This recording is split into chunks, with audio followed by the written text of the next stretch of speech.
Olá, meu nome é Glaucio Honório, sou evangelista da Escola Valente do Rei. Quero saudar você que está nos acompanhando, com a paz de Cristo. Você que está acompanhando a classe bíblica, ouvindo a voz de Deus. Nesse estudo nós teremos a oportunidade de acompanharmos a lição 13, que fala sobre o juízo divino.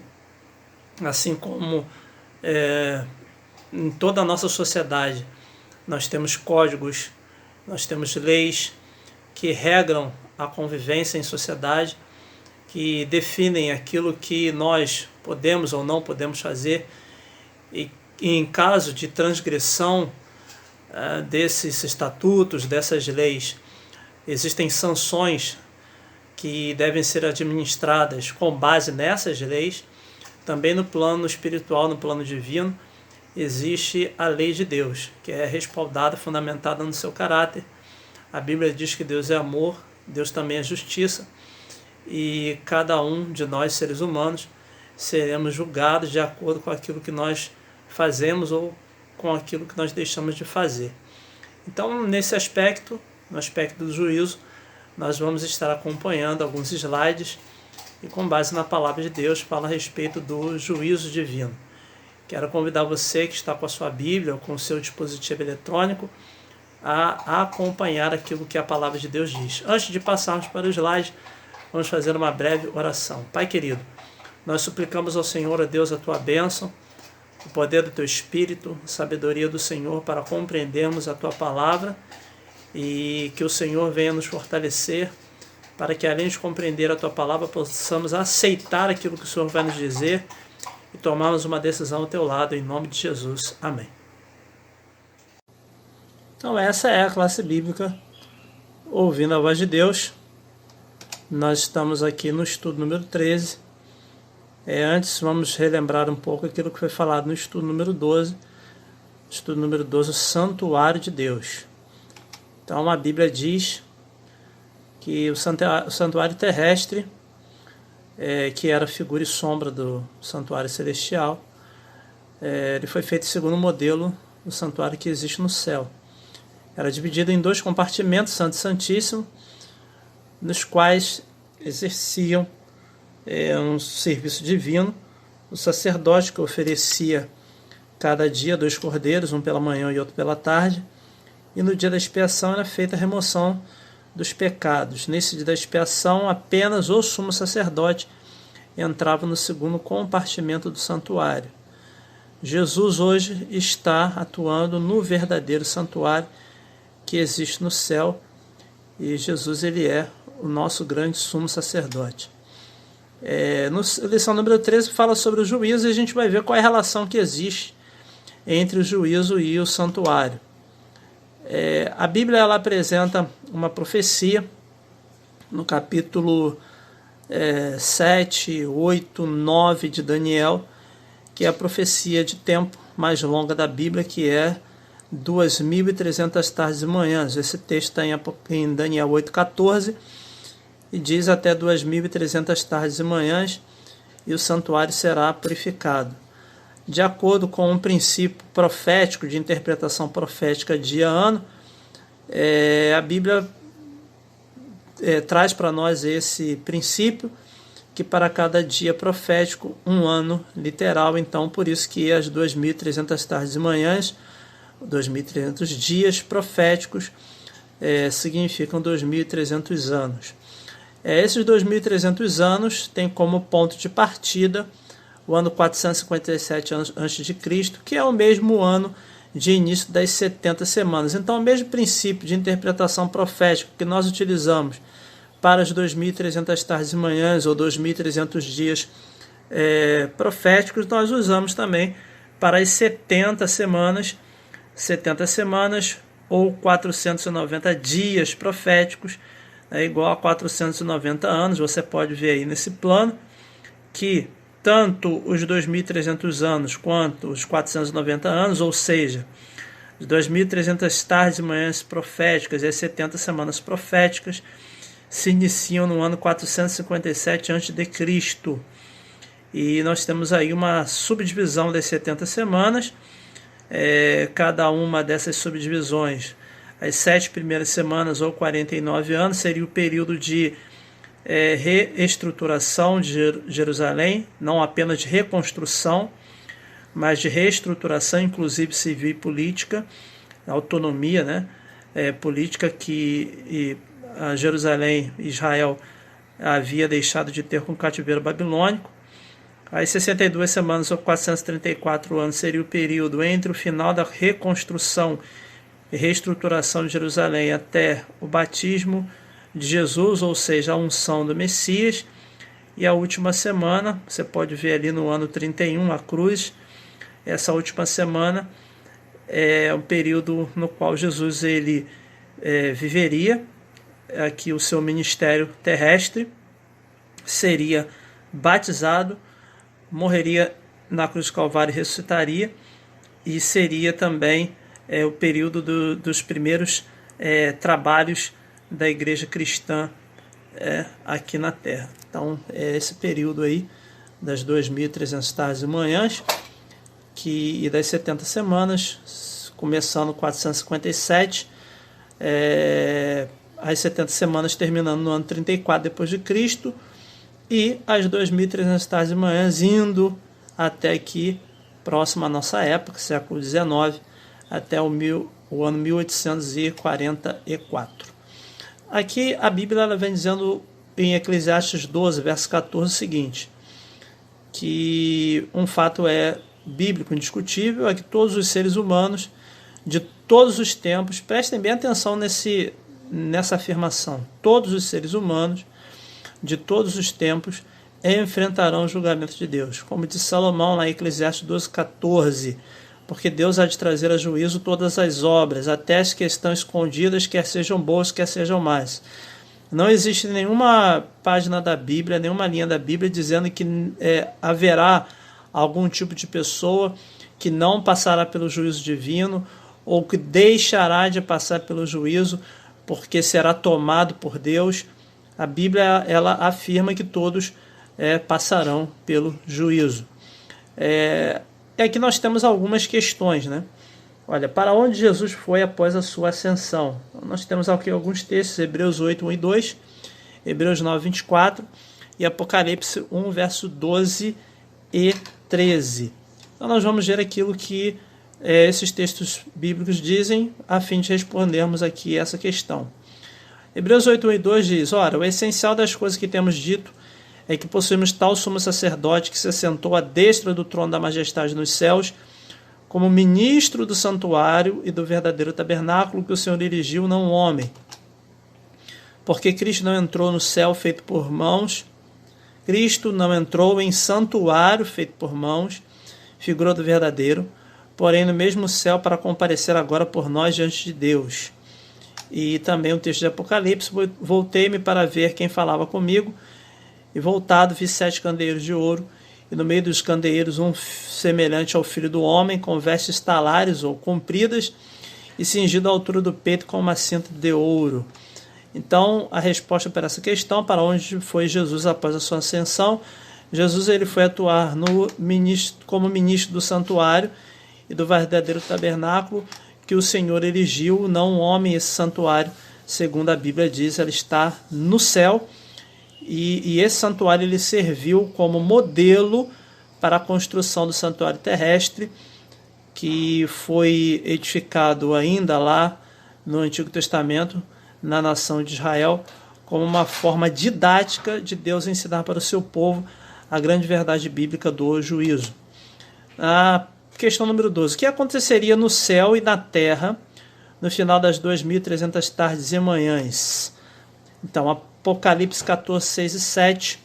Vi outro anjo voando pelo meio do céu, tendo o evangelho eterno para pregar aos que se assentam sobre a terra, e a cada nação, tribo, língua e povo, dizendo em grande voz: temei a Deus e dai-lhe glória, pois é chegada a hora do seu juízo, e adorai aquele que fez o céu, a terra, o mar e as fontes das águas. Também Apocalipse 11, versos 18 e 19.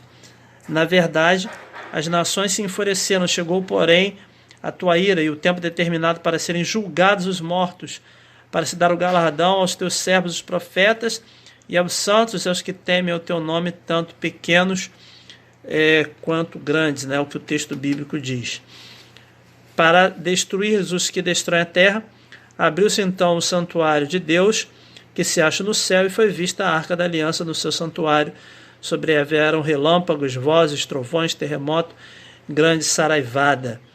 E ele me disse, até 2.300 tardes e manhãs, e o santuário será purificado. Nós vemos aqui os textos bíblicos que estão em Daniel 8,14, Apocalipse 14, 6 e 7, Apocalipse 11, verso 18 e 19. A questão ela se responde da seguinte maneira: temer a Deus e dar-lhe glória, pois é chegada a hora do seu juízo, e adorar aquele que fez o céu, a terra e o mar e as fontes das águas. A Bíblia ela relaciona o juízo divino com um clamor para que nós possamos adorar a Deus como nosso Criador. Deus como nosso Criador, a Bíblia ela apresenta um mandamento específico que relaciona Deus como o Criador.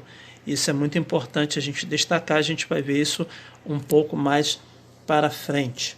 Na questão 2 ainda, na terra Deus levantaria um movimento para restaurar as verdades jogadas por terra, segundo está em Isaías 58:12, e anunciar ao mundo a chegada da hora do juízo. Logicamente, se a profecia dos 2.300 tardes e manhãs ou 2.300 dias e até meados do século XIX, esse movimento ele apareceria a partir desse momento, né? A partir de meados do século XIX, esse movimento de restauração da verdade ele surgiria, bem como também o início do juízo divino. Aprendemos que no santuário terrestre, uma vez por ano, no dia 10 do 7º mês, ou seja, o dia da expiação, o sumo sacerdote ele entrava no lugar santíssimo para realizar a purificação do santuário, que também tem um contexto, tinha já naquela época um contexto de juízo divino. Da mesma forma, ao findar dos 2.300 anos, em 22 de outubro de 1844, Jesus, ele como nosso sumo sacerdote, entra no lugar santíssimo do santuário celestial para ministrar como juiz, no juízo divino. Que profecia revela o início da contagem das 2.300 tardes e manhãs? Nós vimos lá no início, naquela linha do tempo, né, naquele quadro profético, e a gente vê aqui quais são os textos bíblicos que dão base para entender que um dia profético é igual a um ano literal. Números 14, verso 34, Ezequiel 4, verso 7. Então nós vamos ver aqui. 70 semanas estão determinadas sobre o teu povo, sobre a tua santa cidade, para cessar a transgressão, para dar fim aos pecados, para expiar a iniquidade, para trazer a justiça eterna, para selar a visão e a profecia, para ungir o santo dos santos. Sabe e entende, desde a saída da ordem para restaurar e edificar Jerusalém até ungi-lo ao príncipe, 7 semanas e 62 semanas. Então nós vimos essa profecia naquele quadro representativo lá no início, que tinha tanto os 490 anos, ou 70 semanas, quanto as 2.300 tardes e manhãs, ou 2.300 anos. A data de início, lá naquele quadro profético, 457 a.C. Então, o que seria aqui a resposta? Que profecia revela a data do início da contagem das 2.300 tardes e manhãs ou anos? Não é 1260, não é 1290, não é 1335. A resposta é 70 semanas ou 490 anos, que se iniciaram com a ordem dada pelo rei Assuero para restaurar e reedificar Jerusalém no ano 457 a.C. Então, tanto o início das 70 semanas, ou 490 anos, quanto das 2.300 tardes e manhãs, ou 2.300 anos, foi o ano 457 a.C. Qual é um dos papéis de Jesus no julgamento? João 5:22, e o Pai ninguém julga, mas ao Filho confiou todo o julgamento. Então Jesus, ele atua como juiz. Mas não somente isso. Além de juiz, qual é a outra função desempenhada por Jesus? 1 João capítulo 2, verso 1. Olha, filhinhos meus, estas coisas vos escrevo para que não pequeis. Se todavia alguém pecar, temos advogado junto ao Pai, Jesus Cristo, o justo. Então, temos um advogado, Jesus Cristo, que intercede por nós junto ao Pai. Então a Bíblia ela apresenta a verdade do juízo dividido em 3 fases. Um juízo investigativo que acontece antes da volta de Jesus, que teve início no ano de 1844.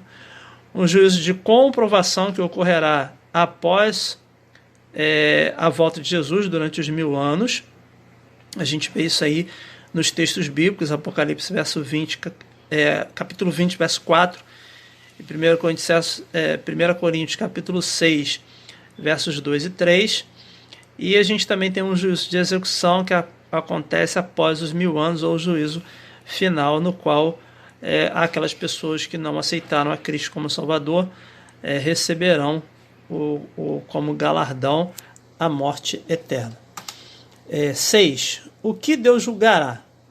Tá? Então nós já vimos esse texto antes, mas vamos ver novamente aqui. O que Deus julgará? Porque Deus há de trazer a juízo todas as obras, até as que estão escondidas, quer sejam boas, quer sejam más.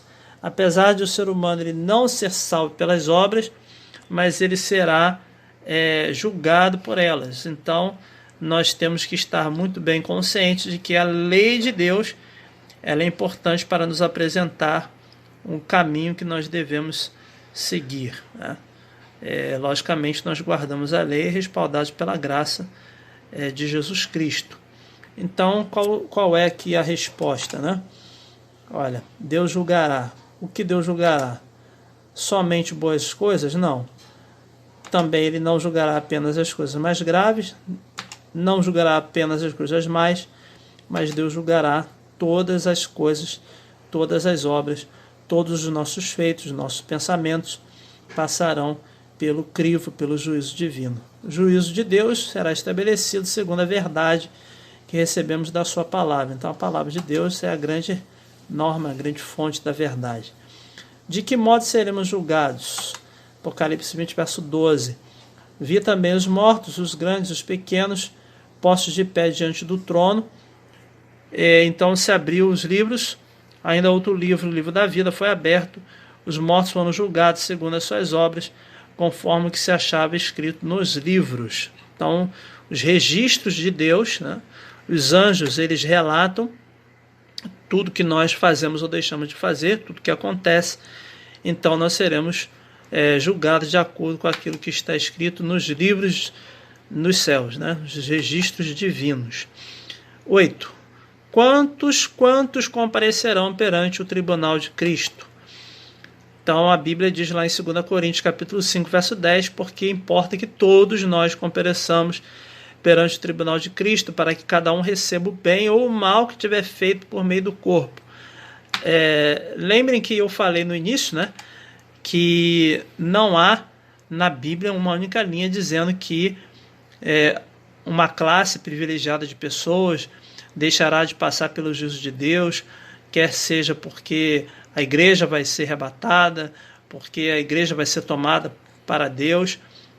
Não existe essa possibilidade. A Bíblia diz que tanto justos como ímpios passarão pelo juízo de Deus. Aqueles que aceitaram a Cristo para que o nome de Deus seja exaltado e a justiça de Deus seja confirmada, né, para que as nossas obras, né, elas testifiquem da nossa fé. Então, o juízo de Deus será realizado sobre os seus servos, e também o juízo de Deus será realizado sobre aqueles que não aceitaram a Cristo, para demonstrar que não houve falhas na parte de Deus em oferecer todas as oportunidades de salvação para toda e qualquer pessoa. A Bíblia mesmo já diz lá em João, Evangelho de João, no capítulo 3, verso 16, que Deus amou o mundo de tal maneira que deu seu Filho. Então a oportunidade de salvação é para todas as pessoas. Então, de igual maneira, todos passarão pelo juízo divino para testificar que Deus ele realmente deu todas as oportunidades de salvação para todas as pessoas. O que devemos fazer para sermos aprovados no juízo? Romanos 8, verso 1. Agora, pois, já nenhuma condenação há para os que estão em Cristo Jesus. Então, nenhuma condenação há para aqueles que estão em Cristo. Então, se a gente não quer ser reprovado, se nós queremos ser aprovados no juízo de Deus, é preciso tomar a decisão hoje de estarmos em Cristo, porque em Cristo não há condenação. Então, qual é a norma pela qual seremos julgados? Tiago 2, 10 a 12, pois qualquer que guarda toda a lei, mas tropeça em um só ponto, se torna culpado de todos. Portanto, aquele que disse não adulterarás, também ordenou não matarás. Ora, se não adulteras, porém matas, vem a ser transgressor da lei. Falar de tal maneira procedei como aqueles que hão de ser julgados pela lei da liberdade. E também em Eclesiastes 12, 13, 14, de tudo que se tem ouvido, a suma é: teme a Deus e guarda os seus mandamentos, porque isso é o dever de todo homem, porque Deus há de trazer a juízo todas as obras, até as que estão escondidas, quer sejam boas, quer sejam más. Então nós seremos julgados pela lei da liberdade ou pela lei de Deus, né? A lei de Deus, aquela que está lá transcrita nas tábuas dos 10 mandamentos, que trazem princípios importantes, princípios de amor supremo e incondicional a Deus, e também princípio de amor ao nosso próximo. Então, a lei da liberdade. Então, nós chegamos aqui ao fim desse estudo. Vamos fazer uma breve recapitulação. Após a sua ascensão, Cristo foi atuar no santuário do céu. A profecia que revela a data do juízo é a das 2.300 tardes e manhãs. A partir de 1844, Cristo, além de intercessor, ele atua como nosso juiz, mas também como nosso advogado. As 3 fases do juízo são: a primeira, que acontece a partir de 1844, o juízo investigativo; a segunda, que acontece a partir da segunda vinda de Jesus, será o juízo de comprovação; e a terceira, após os 1000 anos, será o juízo executivo ou de execução, no qual aqueles que não aceitaram a Cristo receberão o galardão. Então Deus ele vai julgar todas as coisas, quer sejam boas ou más. Todos nós iremos comparecer diante do tribunal de Cristo. Nenhuma condenação há para aqueles que estão em Cristo, porque o sangue de Jesus ele purifica de todo o pecado. Então nós chegamos aqui a um momento importante, que é o momento de compromisso de fé. Então você que entendeu plenamente esse assunto, você que viu na sua própria Bíblia os textos bíblicos, você que está vendo que há a importância de entregar a sua vida a Jesus, você vai ter a oportunidade agora de fazer um compromisso de fé e falar positivamente a cada uma dessas assertivas.